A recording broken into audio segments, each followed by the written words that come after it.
Mythe numéro 1, c'est difficile. Tu dois probablement faire partie de la petite diaspora qui a oublié comment s'occuper des cheveux afro. Ce n'est pas de ta faute, on t'y a obligé. Ensuite, ton cerveau, à force d'entendre quelque chose, finit par y croire. Une fois que tu entends depuis ton enfance ou qu'on te montre à la télé ou que tu entends dans ton entourage que c'est difficile de s'occuper des cheveux afro, tu finis par y croire. Mais tu peux changer ta réalité parce que c'est toi qui crée ta perception de la réalité.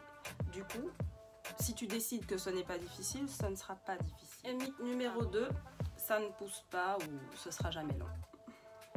Si tu te poses la question, c'est que tu es vivante. Donc si tu es vivante, c'est que tes cheveux poussent, très cher. En dehors du facteur génétique ou environnemental occidental ou ta santé mentale qui effectivement peut provoquer une chute, pas empêcher une pousse, il n'y a pas de problème. Ça prendra peut-être un tout petit peu plus de temps à cause de la génétique, mais ça pousse. C'est juste que tu ne fais pas attention à l'entretien de tes longueurs, donc tu as l'impression que ça reste tout le temps au même niveau. Voilà, c'est tout. Sinon, demain, si tu décides de faire des locks, tu les auras hyper longs. Pourquoi? Parce que tu as arrêté de jouer dedans. Tu en prends soin correctement. Tu prends soin de tes longueurs, mais surtout, tu arrêtes de les manipuler toutes les 2 secondes. Donc ça, voilà, fais-le. Avec tes cheveux sans locks, tu verras, tes cheveux sont longs. C'est tout. Mythe numéro 3, c'est laid. Je ne pensais pas devoir le redire, mais allons-y, allons-y. L'univers, dans son infinie grandeur, a pris le temps de façonner chaque boucle sur ta tête à la perfection. Le travail bâclé n'est pas notre meilleur travail. Et pourtant, pour certains, il l'a bâclé. Mais pour d'autres, il a pris le temps de façonner chaque boucle sur ta tête. Parfaitement. D'accord?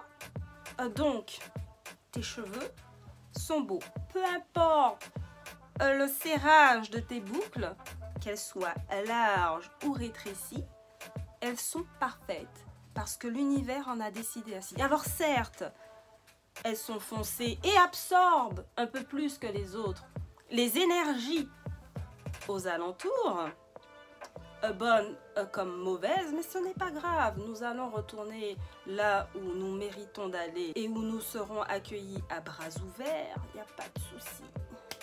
Où l'air n'est pas pollué, où les métaux ne vont pas nous agresser, où il y a de bonnes énergies, là où il y a du soleil. Tes cheveux sont beaux. Attention aux petits messages que l'on reçoit dans les documentaires, dans les films, dans les livres et même les définitions. Et je ne parle pas que des cheveux, pardon. Attention, il faut savoir fouiller, il faut savoir chercher, il faut savoir se protéger des petits messages qu'on nous envoie qui nous font croire que les boucles sont dégueulasses. Voilà. Numéro 4, le shrinkage.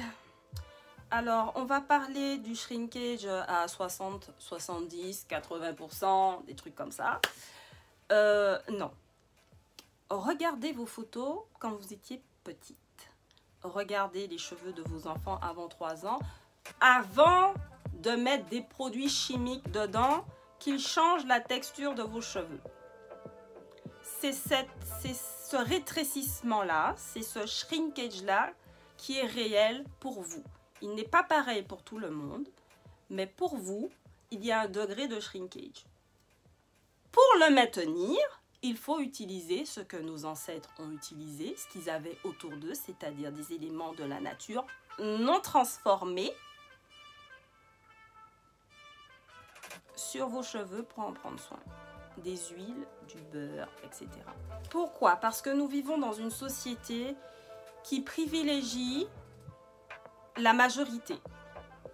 Et l'Occident considère que la majorité sont les leucodermes. Et les leucodermes n'ont pas tous les cheveux bouclés. ils ont en plus des cheveux gras pour se protéger du vent et du froid, etc. Nous, on n'a pas besoin de ça, on n'a pas de gras sur les cheveux, on a plutôt une tendance à sécher, donc on a besoin de gras. Donc eux, ils utilisent des détergents. Et qu'est-ce qui se passe quand nous, on utilise des détergents? Ben, ça rétrécit nos cheveux. Ça suffit, c'est fini. Numéro 5, ça coûte cher. Alors c'est vrai que l'industrie cosmétique concernant les noirs génère des milliards de dollars et d'euros. C'est normal, on est les plus grands consommateurs de produits cosmétiques de la planète. C'est simple, parce que voilà, depuis le début, on fait très attention à notre peau et à nos cheveux. Ce n'est pas une question forcément d'esthétique, c'est l'hygiène. On a appris les premiers l'hygiène, donc on est sur l'hygiène. Et puis, comment dire, ben, le cheveu afro demande de l'entretien, j'ai envie de dire, donc voilà. Ensuite, c'est quelque chose qu'on n'a pas perdu. Au fil des siècles, notre hygiène, c'est quelque chose qu'on n'a pas perdu et qui est important pour nous. Et les industriels ont compris ça. Du coup, ils jouent là-dessus.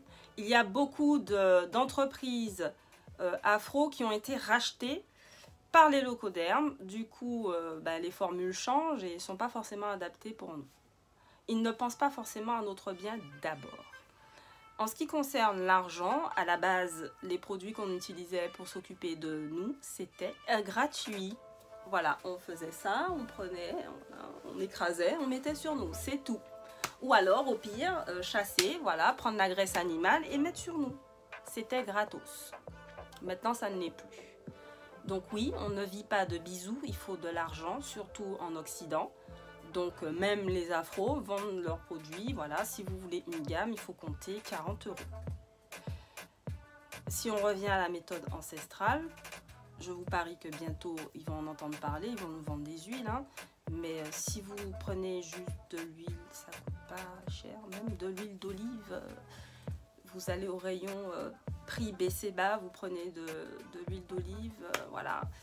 Le mieux, c'est l'huile, évidemment, vierge, pressée à foie, bio, c'est mieux.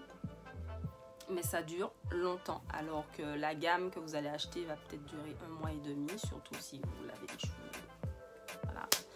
Un œuf de temps en temps, de l'huile essentielle, ça coûte pas 35 €, ça coûte pas 40 €.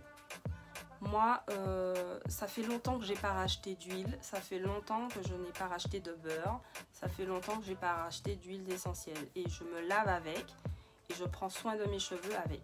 Voilà, donc ça ne coûte pas cher, contrairement aux idées reçues, ça coûte pas cher.